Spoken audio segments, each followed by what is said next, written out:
Now, can you hear me?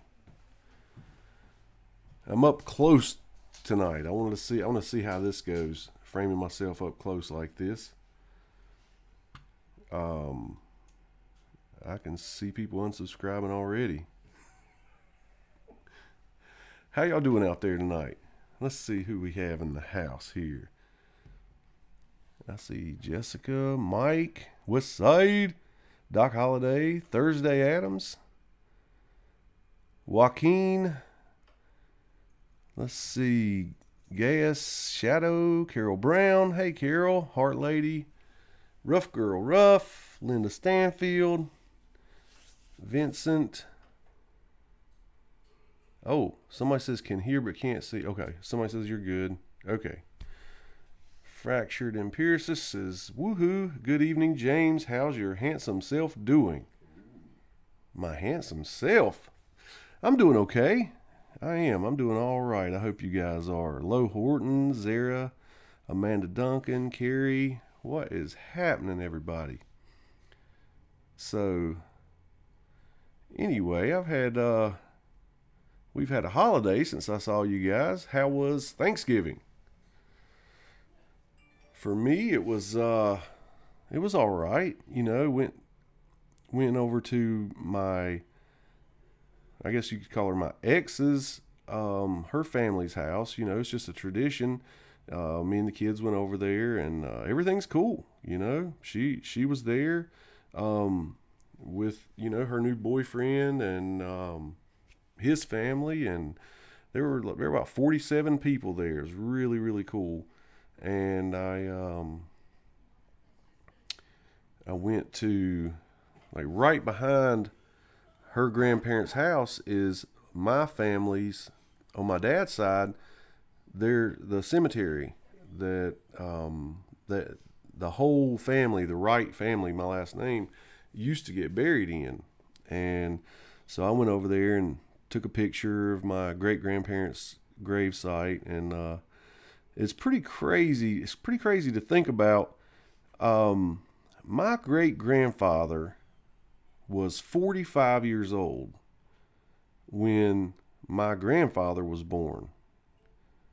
And then, so my grandfather was 39 years old when my dad was born. So my dad, I mean, he never even knew his own grandparents. My great grandmother died first. I think she died in, said 1949, and my great grandfather died in 1952. So that's pretty crazy to be so old. You know what I mean? To have a kid at 45, and then that kid not have a kid till they were about 40. Man, that eliminates a lot of things for that kid. So it's crazy to think my dad never, ever even got to meet either of his grandparents. So I roll up over there, take a picture, and I squat down, and I'm talking to him, and I'm like, what's up, guys? I am your great-grandson. I am Carl's son, your son Carl. And, hell, I know you don't know me, and it's now 2017, but just thought I'd come by and introduce myself. It was really crazy, and hell, you never know. Can they hear you? Who knows? But my grandfather Carl, who that's my middle name. I'm named after him. My name's James Carl, right? He would be 100 now because he was born in 1917. So that's just crazy to think about. He was such a good man. And I used to be so embarrassed about my middle name, Carl. It just seemed so old-fashioned and everything. And I just dreaded it when it was mentioned in school.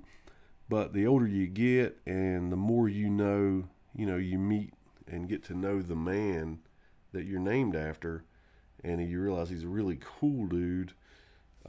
He was the most easygoing guy, I'm so proud that I'm named after him now. And anyway, he wore, my grandfather that I'm named after, he wore coveralls, the kind of like the denim jumpsuit with the long sleeves. And I remember there's like pictures of him like that on the beach, dressed just like that. My dad said he never saw his dad, wearing anything other than those coveralls. Well, I remember being little and walking in to the living room one time, and he's sitting on the couch, and he grabbed a throw pillow and he covered himself up. My grandmother was washing all of his coveralls, and so he's there, and it looked like he had brown gloves on because he's lily white from the wrist. It's like a brown mask and brown gloves because the sun's never seen his body. It was so crazy. But anyway, I tell you, I got to thinking, it was a weird thought. You got to figure, okay, he was born in 1917. And I did a thing. I got to where I got on Ancestry.com, and this is probably, I don't know, 5-6 years ago. I really got hooked on it for a while. It occupied a lot of my time because it's so fascinating. And I did trace back some stuff pretty far. But you could see the old census. They're all stored on Ancestry.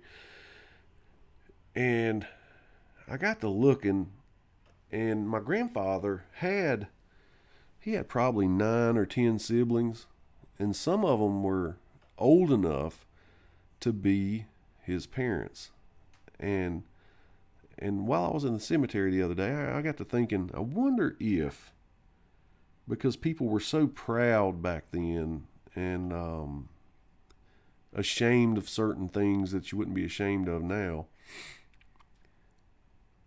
if maybe he was like, he grew up with somebody who he thought was his sister, who might have really been his mom. You know what I'm saying? Like maybe she got pregnant out of wedlock, or she was, just too young, and it was shameful to the family. I don't know. I just had these weird thoughts running through my head. I don't know. I just can't imagine somebody popping out kids that late in life, and you never really know what the situations are. So it just made me think about that. I thought I'd share that with you. That's a weird thought, because I do know that I grew up with a boy who I went to school with him, who thought that his real dad, he thought that was his uncle.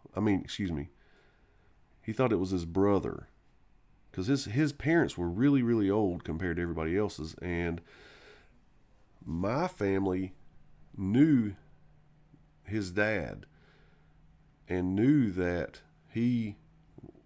that was his son that I went to school with. But he'd never been told that because his dad was kind of a screw up. So the grandparents raised him as their own son. So it just made me wonder, since I knew of that situation, if maybe that was the case with my grandpa. If maybe he was raised thinking his grandparents were his parents.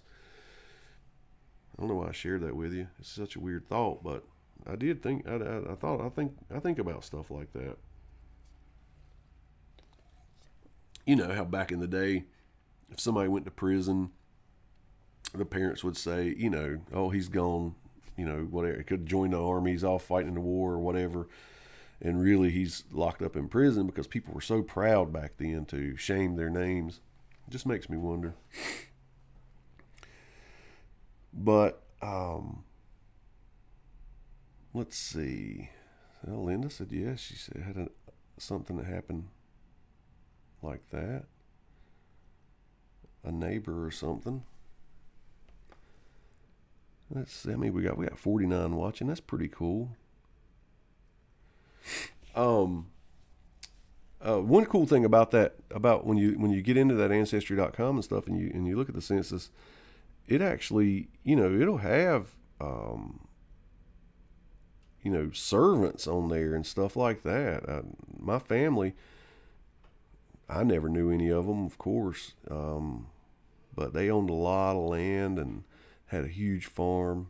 And there were freaking field hands listed on the census and stuff. And I thought that's crazy, man. It was crazy. I've rode by that old homestead where my grandfather was born a million times in my life, and never been in there. I'd love to. Makes me want, because never seen any old pictures. Like, my dad's never seen a picture of his own dad when he was a kid, just because, I mean, everybody was older and dead, and he didn't know anybody over there. But anyway, so tonight I just wanted to say something. I want to talk about violence. Fist fighting and things like that. I'm weird in a way that I hate violence, but I love, sports violence, like boxing. Huge boxing fan. I love to see that kind of competition, or UFC. I'm a huge UFC fan. Been there since the very beginning. And but I've never been one of those, how in school, and matter of fact, I'm working on something for you guys. I went back and watched my last stream, my pet peeve stream, and I don't know if any of you guys went back and watched it, but I pinned a comment on there that said I have another pet peeve, and that's somebody who says a lot in their videos. I'll bet you that I say 100 times per video, and I had no idea. And it just, one time I was watching, I heard it, and now I can't unhear it, so I hear it a lot. So if you've noticed that, I'm sorry, I'm working on it, But anyway, so I think the reason, like in high school, when there would be, you'd hear a big commotion and everybody would go running, and you would assume it was a fight, and everybody seemed to be like just bloodthirsty in high school, and they wanted to see these fist fights, and I was the opposite of that. Of course I would run and I would watch it and everything, but son of a bitch, I shouldn't ever mention that. But I always felt sorry for the person who lost, or the sound of someone, getting really stuck. And when you hear the flesh on flesh, the bone on bone, and that sound. And then I always hated it if, say,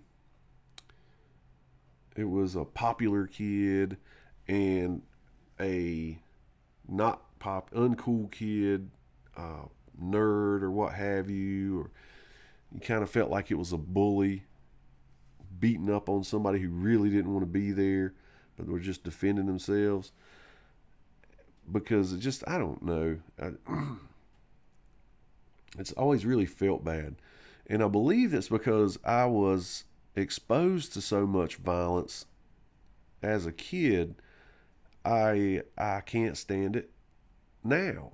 Like, to this day, if I'm scrolling through YouTube or whatever, I'm not a world star hip hop fan. I don't like the idea of a fight breaking out and everybody just standing around filming it. I think people should jump in and break it up before somebody gets hurt. And I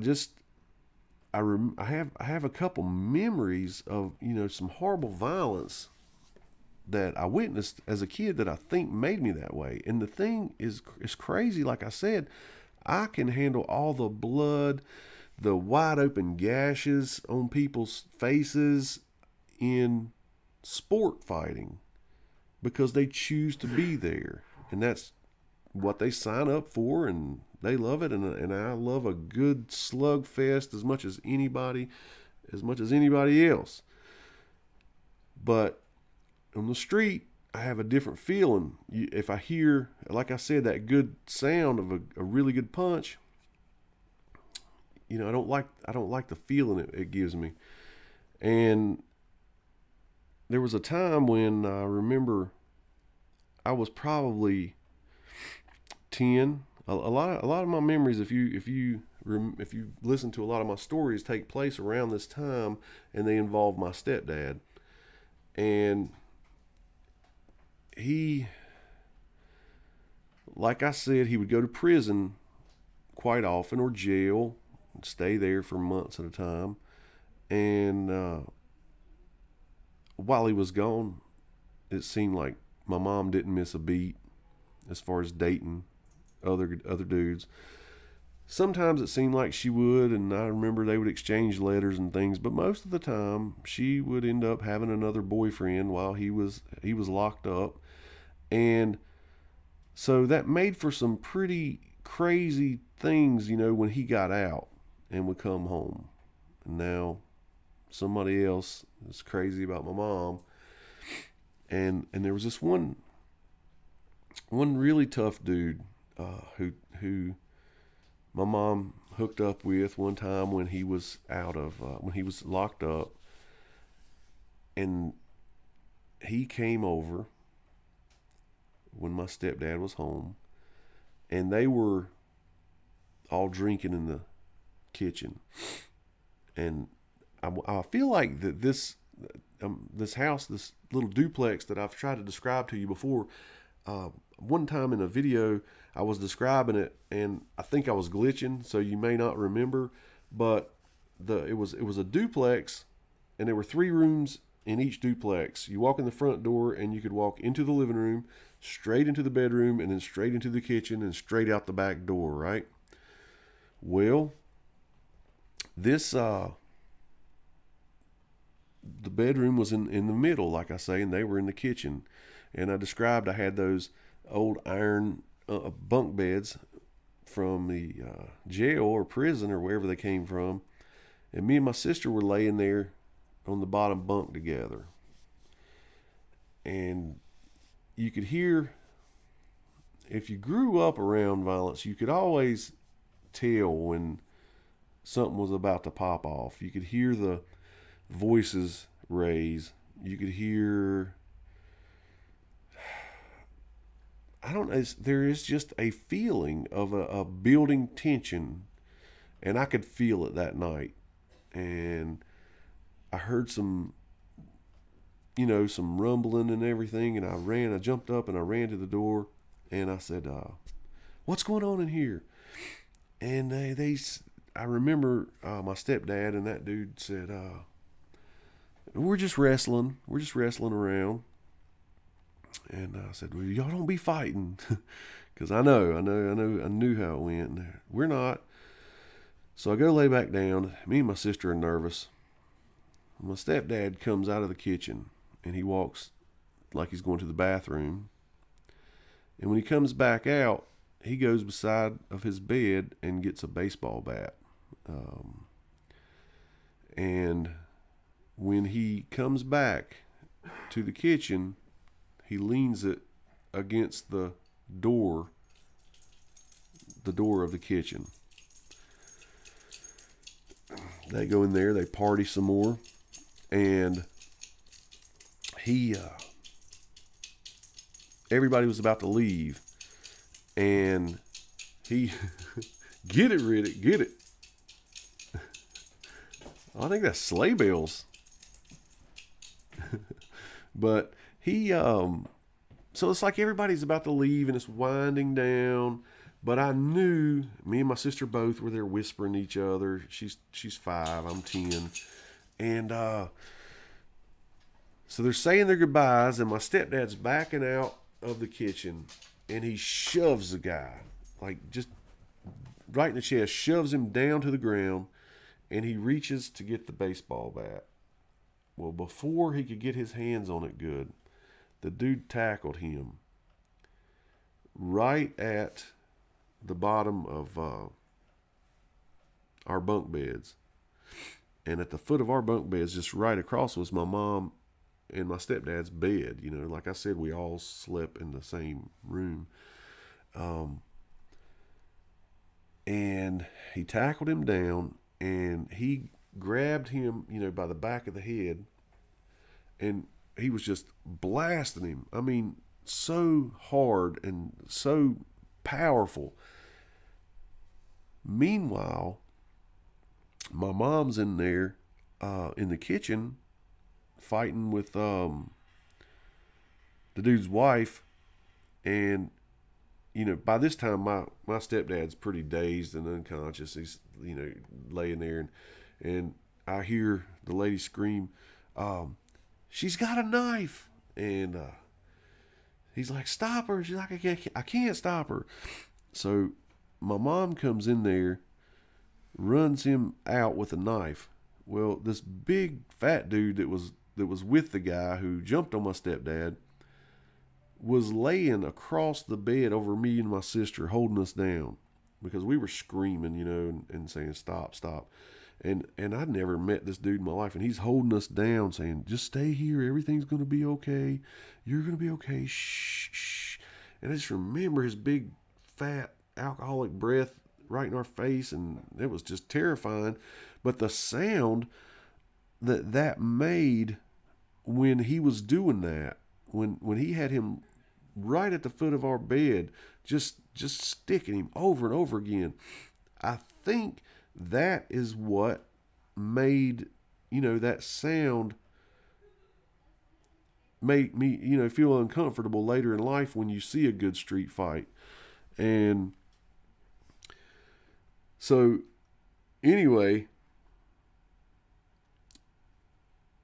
my stepdad's eye was, he looked like a monster. I mean, it was swollen shut for weeks, at least a whole week, but it was purple and then green and then all the different shades that you go through with a really good busted up face. And man, I tell you, it makes you think about these boxers. You see them the night of the fight, they got the swollen eye, but man, you can only imagine, for weeks after that, how grotesque they must look. But all right, so the reason the guy took off from my mom is because what I've told you guys, my mom was a really, really, really tough lady. I remember seeing her several times in action. It's a sight to behold. We lived in this mobile home, and I was probably 3 or 4. This is an early memory for me. And there's a lot of dudes hanging out there all the time. And she came around the corner and saw a guy blowing me a shotgun with, a joint. I don't know if all you guys know what blowing a shotgun is. It's like you take a marijuana joint, you put it backwards in your mouth, and you can blow, and it'll blow smoke out. And anyway, he was holding me by the shoulders and blowing me a shotgun, and I was trying to get away. And dude, my mom grabbed this guy by the hair of the head and by the back of the pants and threw him out the window. The window was not open. It wasn't like through the screen. It was completely through the window. And he fell down on the ground and jumped up, and she's standing there through the broken window, just you mother effer, and I can't believe you would do that to my son. And so anyway, he starts cussing her back. Next thing you know, the cops come, and they took me. At that point, they took me away from my mom and gave custody of me to my grandmom, my grandmother, my granny that I've talked about, that's buried with my mom for a little while. But I just remember, they said that I was walking around barefoot in glass, and my mom was like, I threw him out the window. There was no glass on the inside. All the glass was on the outside. So how in the hell are you saying he was walking around in barefoot in glass and all this stuff? It was hilarious. And she called the judge a son of a bitch and threw an ashtray at him. and the bailiffs roughed her up pretty good. She when she got out, she had 2 black eyes from the damn sheriff's department or whoever. But another story, this was kind of terrible. She was my fucking stepdad. I had no idea how much he was involved in all this craziness, because I do have some fond memories that involve him. I really do. But for some reason, he pops up all the time. All right.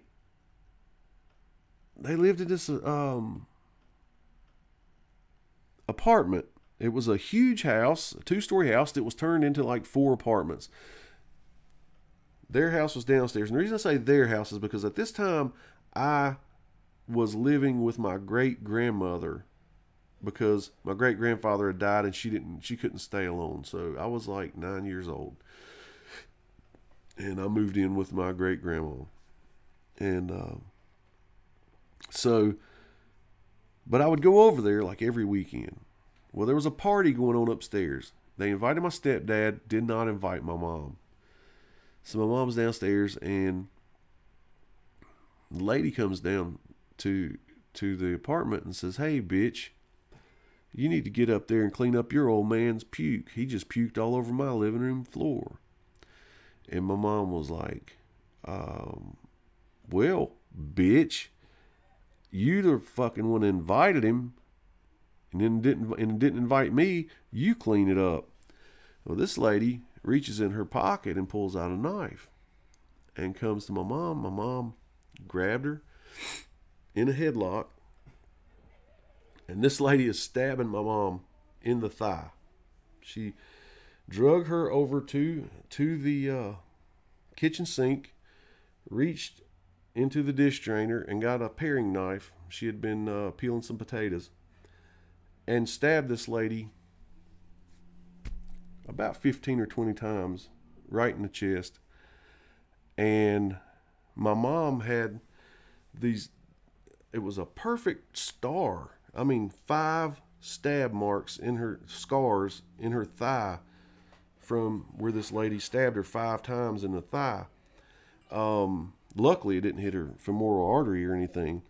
But crazy thing is, fast forward a few years, and me and my mom are in the grocery store, that same one where I begged the lady for kerosene money with the food stamps. And the guy in front of us, he paid, and he walked on, and he waited by the door. And we paid, and we walked, and that guy was waiting there, and he stopped my mom, and he said, "I just want to thank you for, because I just want to tell you thanks, because I haven't been able to look at my wife without a shirt on or whatever since, all that went down." Evidently, I didn't know it at the time, but the dude, that was his wife that my mom had stabbed so bad, and evidently it really messed her up pretty bad. And yeah, that was crazy, man. He sure did. He thanked her right in front of me, just like, sarcastically, of course. "Thanks, you really messed her up bad." And but since the lady, had stabbed my mom, it was self-defense, and the lady, she almost died. And so the guy who beat my stepdad up so bad, he was known to be a tough guy around our town. That's just what he did. That's what he was good at, was stealing shit from people and fighting. And he got into a fist fight with my mom, and I saw him uppercut her. Just a perfect pow. Laid her eye open. She had a scar through her eyebrow the rest of her life. My mom got up and broke this motherfucker's nose with one shot. I mean, when he left the house, his nose was completely turned sideways like this. And for the rest, I mean, they stayed friends for the rest for the rest of her life. They stayed friends, and you know, he's always been a cool guy. Anytime I've seen him out in public, but the rest of his life, his nose was a S. I mean, a perfect S. And I guarantee you, he never told anybody that a woman's the one who did that. But I saw it with my own eyes. As a matter of fact, it happened in front of the refrigerator my stepdad was hiding in. It was that same fridge, and she just dropped him straight to his knees. Wham, man! One shot, blood pouring down her face. She's just a tough lady. And let's see here. Yeah, another time I remember. This wasn't really like a really tough fight, more or less. This lady who was dating my uncle really didn't know what she was getting into when she was running her mouth to my mom.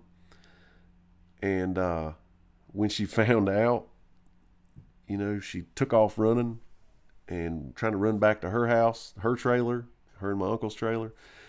And of course, you know, me little, I'm unsupervised, and I'm running around and following all the action and shit and trying to calm my mom down all the time. It always seemed like either calm her down or talk or try to convince her to quit drinking, because you know, even at a young age I could put two and two together. It's like, hey, she drinks this, all hell breaks loose. She drinks Coke, we're good. You know, like, Mom, stop it.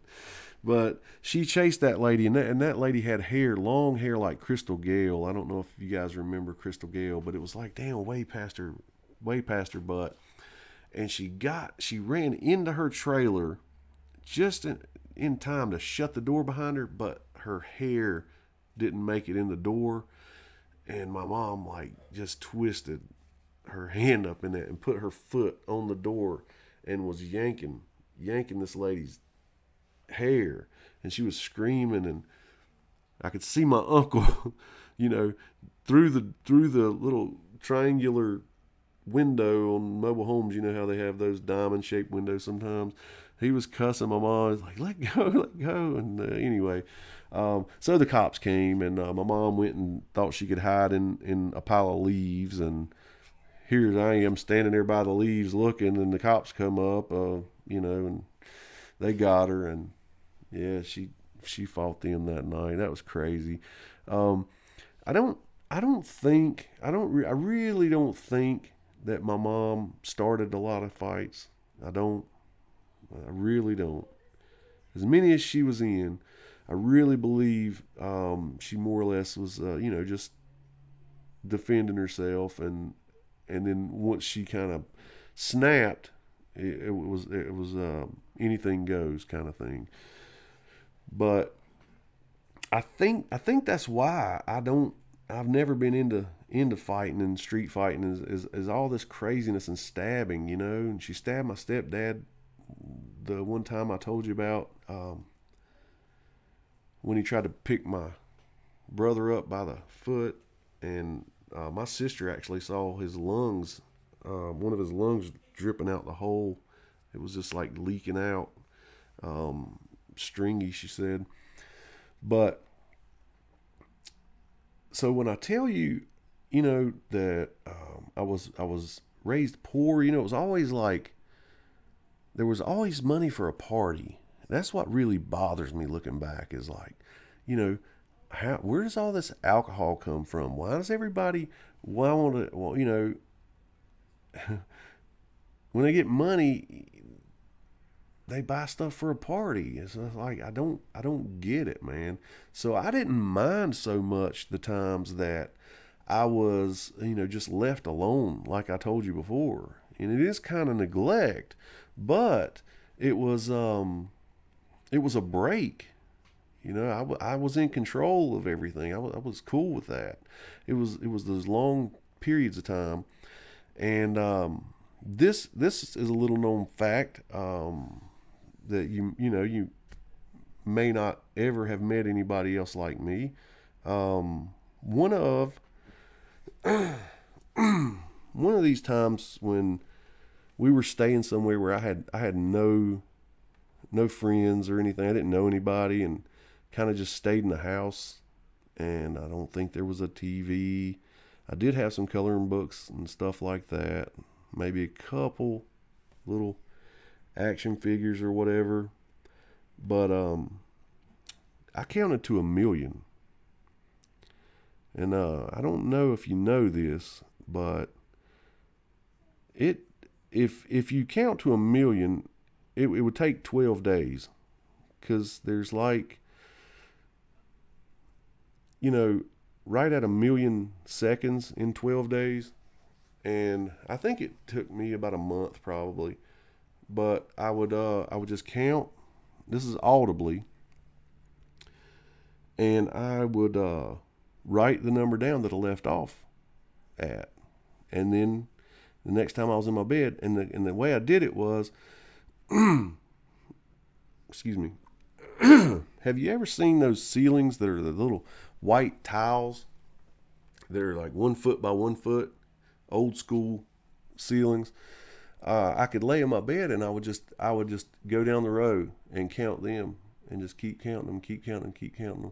And yeah, I counted to 1,000,000. And you think about that. I mean, 333,335, 333,336. I mean, dude, I don't know that I've ever met anybody else who's ever counted to 1,000,000, but it's a hell of an accomplishment. And that's how freaking boring my life was at sometimes. But it caused me to, it caused me to have a weird brain, I think. And that's why I think I have some weird thoughts sometimes. I really do. Like, I didn't have action figures, but I did have comic books and stuff. So I would cut the figures out. I would cut the comics out. The cool pictures that I thought, cool Spider-Man pose or whatever, I would cut them out. And I had a cigar box that I had all these Fantastic Four Spider-Man figures. I would get them out and play with them on the table. It was cool. It was really cool. It was really cool until, my mom would get my crayons and they would want to melt all my crayons down bottles, put a candle in a bottle and melt them all down. And they always promised me they would get me some more crayons, but that wouldn't happen until my granny came around or whatever, or Christmas or something. But yeah, man, I would memorize all those 64 colors and in the crayon box. I'd quiz myself, and I did some really weird stuff like that. But for some reason, the other day I was riding down the road and I was thinking, I gotta remember to tell them that I've counted to 1,000,000, because as goofy as that is, I mean, I just don't know anybody else that's ever done it. Something else about me you may not know is I'm the only person I know who can flip the bird with their middle toe. That's crazy. And I don't know if I want to demonstrate that on live video, but that has been filmed before. And that's just, I sit around and I would just try to master different things, like crossing my eyes. I wanted to master the muscles in my body, and I knew if I thought about it hard enough, I could. And I'm not talking about the toe beside your big toe, making it stand up. I'm talking about literally your middle toe, sorry guys, but sticking your middle toe up. That takes a lot of muscle control. And that's from those times of being alone. And don't know why my little mind was thinking about learning how to flip the bird with my toe, but I did. And learn how to cross, my eyes, cross one eye, cross the other eye, by itself. I used to, I don't know if I still can, I cross one eye and make the other one spin. And just weird, crazy shit that you learn, and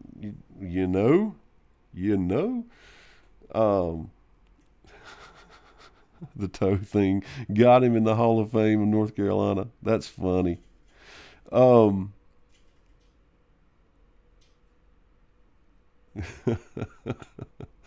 Oh shit. That's oh, it looks like Her Monster Highness says, "Be talking about Kyle Dubs. Be my friend forever." Has this been established? Anyway, there's Tanner. What's up, brother? Dang, thanks for hanging out, man. I can't believe you're hanging out on something as crazy and boring as this stream is. But you know, I kind of got way off. I took a little longer than I wanted to on my mom's viciousness, or whatever you want to call it. Um, I was wanting to lead that into a story about the UFC, but I'll finish with this. I did fight in a tough man contest. Uh, you know, the 3 1-minute rounds. They used to come to all the fairgrounds and see who the baddest man was around. And I was 21 years old, and I had been drinking, and so I go to this tough man contest because I loved them. Like I said, I love sport fighting, so I really love to see these just regular dudes go in there. And my dad got me into that. He took me to a lot of tough man contests when I was younger. Go to Charlotte and see some big nice ones. So I'm sitting there and I'm buzzing pretty good, and they called this really big dude into the ring, and they called his opponent's name, and I had just seen him over my shoulder. He looked like he might have been just legal enough to get in there. I don't know. He might have been 17, 18 years old, but he was little, and to be a heavyweight, he looked really small. The dude in the ring, he was like 300 pounds plus and looked like he was like a football player, just a big dude. And so the announcer's calling the little guy's name, and he has disappeared. He's nowhere to be found. Well, my buddy, who's also drinking with me, he looked at me and said, "I know that guy, the big guy," because everybody in the crowd's laughing at this little dude who's left and just vanished because he was scared. Well, my buddy says, I know this guy. He's a pussy." That's all it took. I stood up, said, "I'll fight him." And the announcer's like, whoa, we got somebody standing up over here. Did you say you'll fight him? And I said, "I'll fight him." So they called me over to the side. They put me on the scales to make sure I was a heavyweight. Hold on one second. Excuse me. Check my blood pressure and everything. Make sure I was good to go. And I said, and so I'm getting ready to go. They're starting to tape my hands up. Well, they said, "Listen, time's run out. Too many people have already left. Here's what we want you to do." Because it always takes 2 nights to fight this tournament down to a winner. And they have these like 4 or 5 foot trophies. That's all I wanted was the trophy. I didn't care about the $500 cash. So they said, "Come back tomorrow night. We'll put you on the program. We'll print some more, so your name will be on the program. And you need to get a mouthpiece and a growing protector." I said, "Rock on. I'll be back tomorrow night." So now I had all this chance to tell everybody, right? And I'm going to be in this tough man contest. Well, we get there, and my mom, who didn't want me to go, because, I don't know, she didn't want my pretty face hurt or whatever, she started calling in bomb threats to the fairgrounds, trying to make this stop. I told them, I was like, "Listen, it's my mom. She's already told me she was going to do this, but I want to fight," right? So anyway, here's the thing. I'm over in the corner. I got my hands taped up good, and I'm smoking a cigarette, smoking a Marlboro. Had long hair, ponytail, tie-dye tank top, pajama bottoms. I just wanted to wear the most comfortable clothes I had. So I wore this purple tie-dye tank top and my striped pajama bottoms and a pair of K-Swiss tennis shoes. And I walked to the ring to Eye of the Tiger. I didn't pick my entrance music, but that's what they played. So I was like, dun, dun, dun, dun, and I'm getting pumped, right? So I crawl up in the ring, and they put the gloves on me, and they're lacing me up.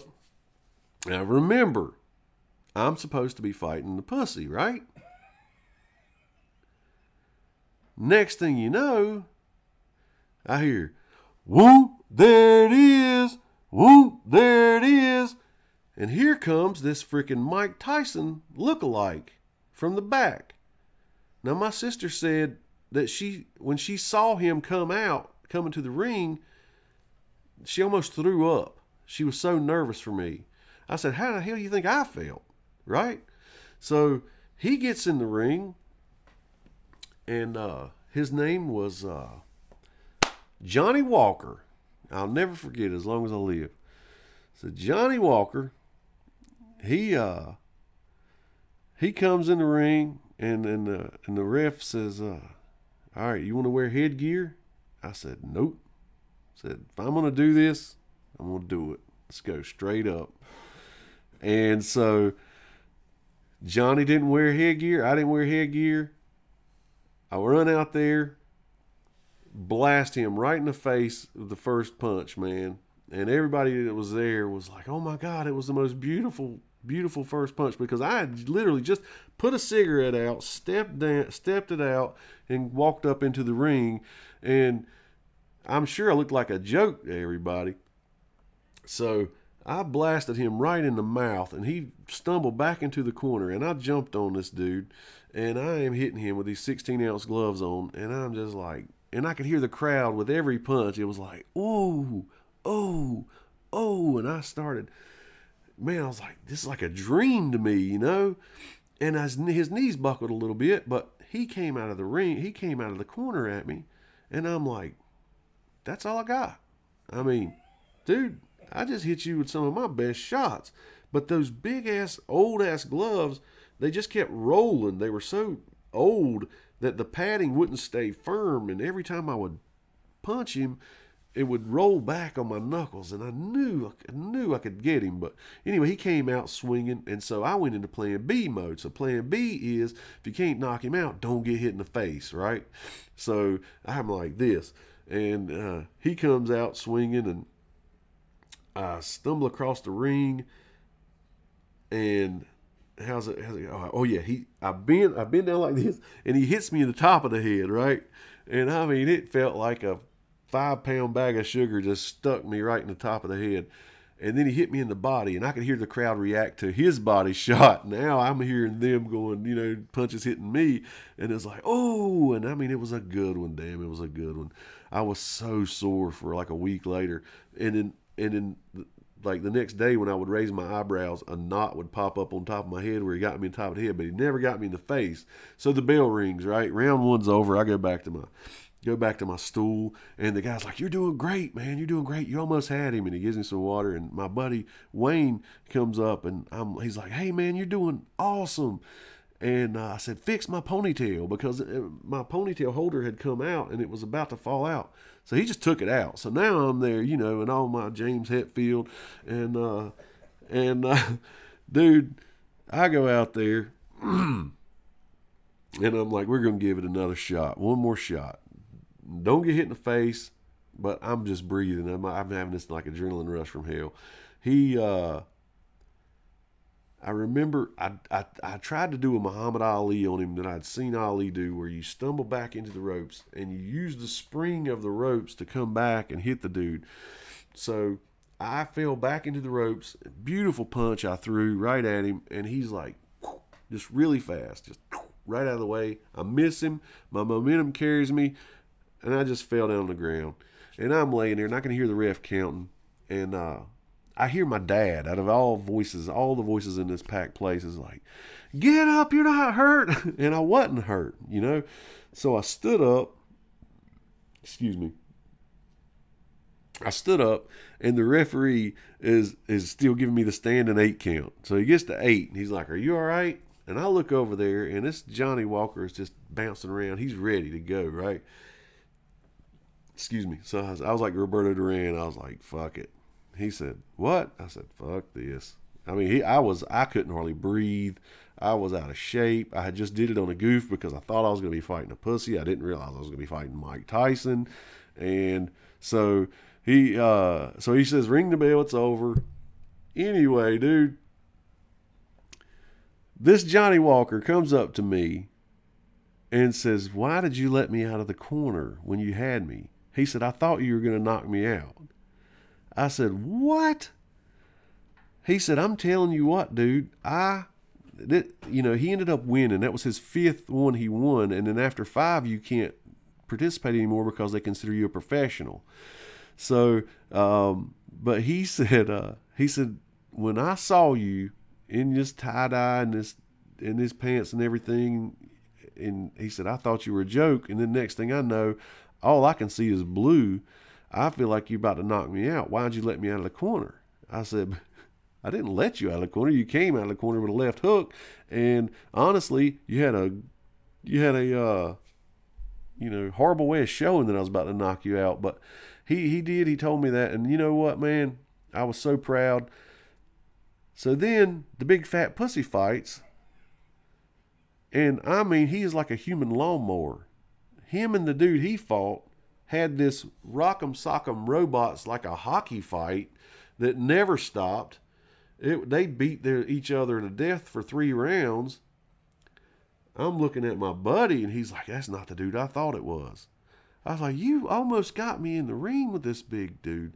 Well, the big dude lost the decision, even though he was tough as nails. But the guy he fought ended up losing to Johnny Walker, and Johnny got the trophy, his 5th one, and then that's it. But yeah, man, that's my story. I was drunk at a tough man contest and volunteered to fight the big dude because I felt sorry for the little guy that everybody was laughing at. And so for the rest of my life, I get to say that I fought in a tough man contest, and I lost to the dude who won. So second place to me, even though I didn't finish second. So anyway, guys, I'm gonna jump off here, man. That's perfect timing for this night. Hope you enjoyed that. That was a really fun night, and I had no pictures of it. I wish it was today where everybody had cameras and stuff, but there was no video footage, no pictures of it. It was 1994. Yeah, 1994. That was my one boxing match, I guess you'd say. But anyway, thanks guys for tuning in, man. Thanks for hanging out with me. I hope I got you at least warmed up a little bit for Chris and I's stream coming up at you in just a couple minutes, okay? So until next time, I love you guys to death, man. Valar Tie Dias.